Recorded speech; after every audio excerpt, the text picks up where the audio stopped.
अक्लमंद हंस। एक बहुत बड़ा विशाल पेड़ था।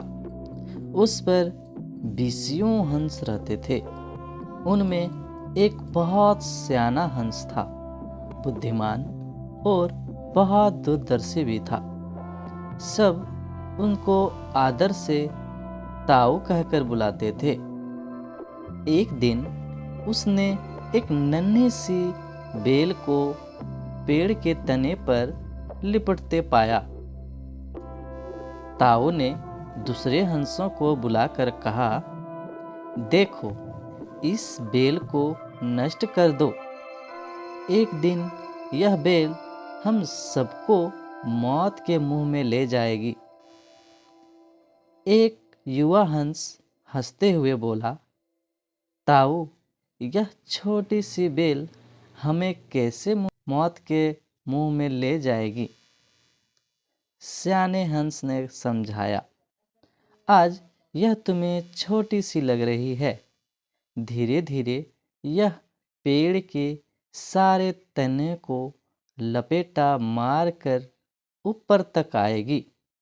फिर बेल का तना मोटा होने लगेगा और पेड़ से चिपक जाएगा। तब नीचे से ऊपर तक पेड़ पर चढ़ने के लिए सीढ़ी बन जाएगी। कोई भी शिकारी सीढ़ी के सहारे चढ़कर हम तक पहुंच जाएगा और हम मारे जाएंगे। दूसरे हंस को यकीन ना आया। एक छोटी सी बेल कैसे सीढ़ी बनेगी?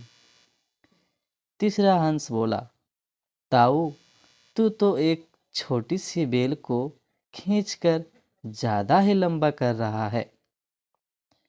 एक हंस बड़बड़ाया, यह ताऊ अपनी अक्ल का रौब डालने के लिए अंड संड कहानी बना रहा है। इस प्रकार किसी दूसरे हंस ने ताऊ की बात को गंभीरता से नहीं लिया। इतनी दूर तक देख पाने की इनमें अक्ल कहाँ थी। समय बीतता रहा।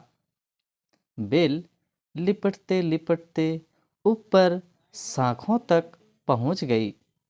बेल का तना मोटा होना शुरू हुआ और सचमुच ही पेड़ के तने पर सीढ़ी बन गई, जिस पर आसानी से चढ़ा जा सकता था।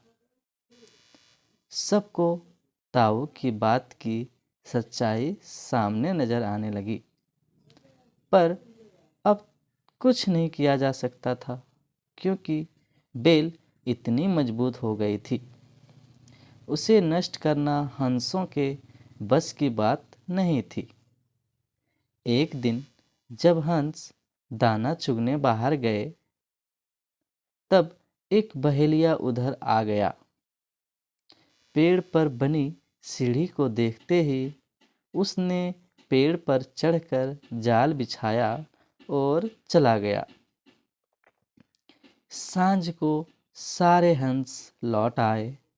पेड़ पर उतरे तो बहेलिया की जाल में बुरी तरह से फंस गए। जब वे जाल में फंस गए और फड़फड़ाने लगे, तब उन्हें ताऊ की बुद्धिमानी और दूरदर्शिता का पता लगा। अब ताऊ की बात ना मानने के लिए लज्जित थे और अपने आप को कोस रहे थे। ताऊ सबसे रुष्ट था और चुप बैठा था। एक हंस ने हिम्मत करके,